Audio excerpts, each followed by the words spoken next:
Le constat reste alarmant. Si certaines espèces commencent à se reconstituer à l'échelle mondiale, ce n'est malheureusement pas le cas en Méditerranée. Face à une activité humaine intense, les petites populations de cachalots et de rorquals communs peinent à progresser. Les baleines en Méditerranée sont soumises à de nombreuses activités humaines.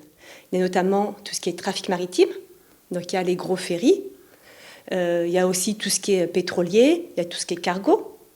Il y a également tout ce qui est pêche, activité de pêche. Et on a aussi une menace qui prend de plus en plus d'ampleur actuellement, c'est le bruit sous-marin. Des programmes de suivi, de recherche et de conservation des cétacés dans toute la Méditerranée sont donc mis en place par l'ACOBAMS.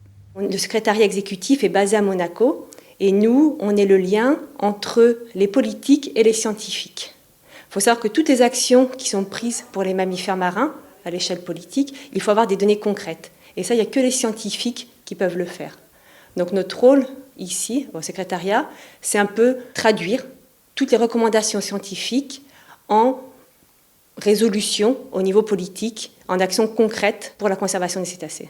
Pour renforcer son action, ACOBAMS travaille avec le sanctuaire Pélagos, créé en 1999. Il tente d'apporter une réponse à cette situation et s'étend sur près de 88 000 km² entre l'Italie, Monaco et la France. Il est le seul site maritime au monde dédié à la protection des mammifères marins, un espace devenu indispensable au maintien et au bien-être animal.